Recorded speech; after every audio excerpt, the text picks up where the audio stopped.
नमस्कार मंडळी, संवाद मनातला या मराठी ब्लॉग चॅनलवर तुमचे अगदी मनापासून स्वागत. तर आजचा व्हिडिओ खूप छान असणार आहे. व्हिडिओ शेवटपर्यंत नक्की बघा. तर आपल्या चॅनलवर प्रत्येक दिवस आपल्यासाठी नवीन काहीतरी घेऊन येतो. नवीन दिवस, नवीन उत्साह, नवीन आठवणी, मनाला आनंद देणारे छोटे छोटे क्षण, आपल्या माणसासोबतचा छोटासा प्रवास, सगळ्यांचा सुंदर संवाद म्हणजेच संवाद मनातला मराठी ब्लॉग चॅनलवर. तर चला सुरुवात करूया आजच्या सुंदर व्हिडिओला. तर आज मी इथे या ठिकाणी किचनची क्लिनिंग करत आहे. तर घर फक्त भिंतीचं नसतं, तर त्या घरातल्या स्वयंपाकघरातूनच प्रत्येक आईच्या हाताचा सुगंध दरवळत असतो. पण जेव्हा किचन अस्वस्थ असतं तेव्हा ती जागाच नाही, तर मनही थकल्यासारखं वाटतं. पण स्वच्छ आणि सुंदर चमकदार किचन म्हणजे एका महिलेची मेहनत असते, तिचं त्या घरावरचं प्रेम असतं. तर मी या ठिकाणी प्रत्येक शनिवारी अशी किचनची क्लिनिंग करून घेत असते. जागा नसून तसं तर आपण रोजच किचन साफ करतो, पण शनिवारी थोडंसं किचनवरच्या बरण्या वगैरे हलकीशी साफसफाई जरी केली तरी पण खूप मनाला आल्हाददायक वाटतं आणि मन प्रसन्नही होतं आणि घरामध्ये सुद्धा प्रसन्न वाटतं. तर डीप क्लिनिंग आपण महिन्यातून 2 महिन्यातून तर करीतच असतो, पण प्रत्येक शनिवारी जर अशा पद्धतीने सर्व घरातली हलकीशी साफसफाई केली तर नक्कीच आपलं घर एकदम सुंदर आणि आपल्यालाही हलकं वाटतं. किंवा आपल्याला जास्त 2-3 महिन्याने किंवा जास्त जर आपण डीप क्लिनिंग काढली तर आपल्याला त्याचा जास्त त्रास पण होत नाही किंवा जास्त लोड पण वाटत नाही, कारण अगोदरच आपलं घर ऑलरेडी स्वच्छच असतं, त्यामुळे डीप क्लिनिंग करण्यासाठीही फारसा त्रास होत नाही. तर या ठिकाणी मी किचन वगैरे पुसून घेतला, मस्त भांडी वगैरे घासून घेतली आणि थोड्याशा ज्या बरण्या आहेत रोजच्या वापरातल्या त्या बरण्या या ठिकाणी स्वच्छ अशा पुसून ठेवते. तर असेच छान छान व्हिडिओ बघण्यासाठी चॅनलवर नवीन असाल तर प्लीज चॅनलला सबस्क्राईब करा आणि जर व्हिडिओ आवडत असेल तर व्हिडिओला लाईक करा. तर चला, तर घरातली सगळी कामे माझी आवरलेली होती. आता इकडे बघा, इकडे सुद्धा जास्त हे काय होतं माहिती आहे का, किचनचा इकडं दरवाजा असल्यामुळे खूप असा वारा येतो आणि त्यामुळे मग डब्यावर सगळी धूळ साचलेली असते. तर मी 2-3 दिवसा मिळून हे असं सगळं छान असं साफ करून घेत असते. त्याने काय होतं की आपले सारखे जरी हात लागले डब्याला तरी पण जास्त काही ते खराब होत नाहीत, कारण आपण हे वरचे वर पुसून घेतल्याने एकदम स्वच्छ आणि एकदम नीटनेटकं असं आपलं घर दिसतं.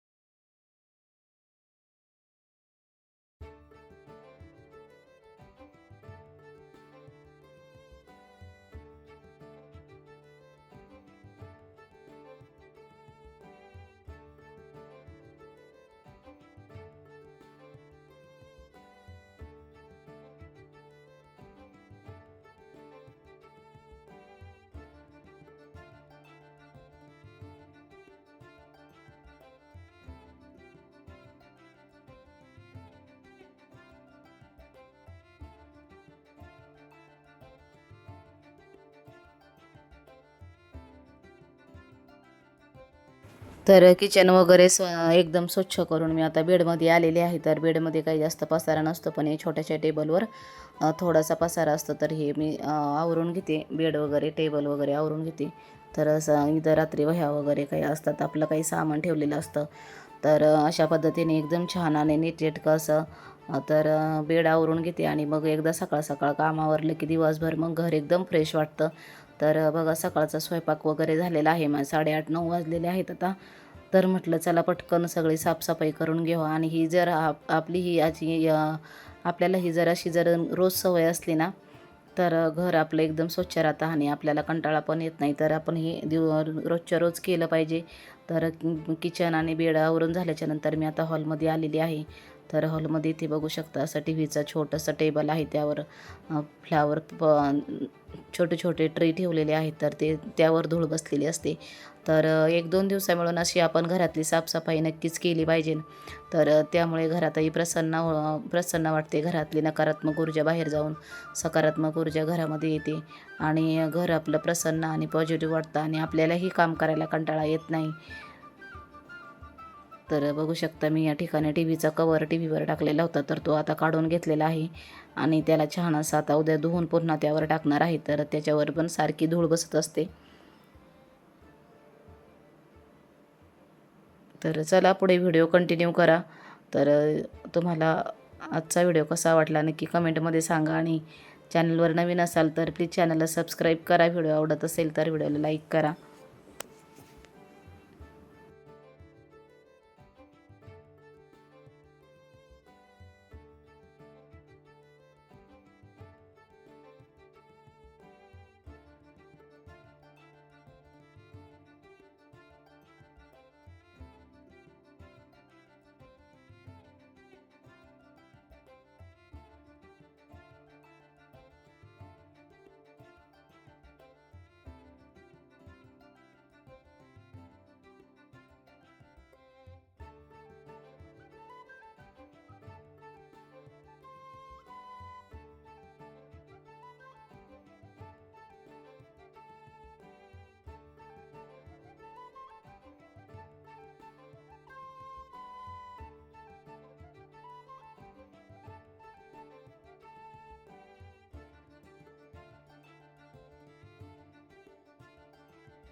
तर अशा प्रकारे सर्व घराची साफसफाई मी जवळजवळ 15 ते अर्धा तास लागला असेल मला, 30 मिनिटे जास्तीत जास्त. मग त्यानंतर छान अशी देवपूजा केली आणि मग खूप प्रसन्न वाटत होतं घरामध्ये. तर आजचा व्हिडिओ आवडला असेल अशी आशा करते. पुन्हा भेटूया असेच एका छानशा पॉझिटिव्ह व्हिडिओसोबत. तोपर्यंत व्हिडिओ बघितल्याबद्दल धन्यवाद.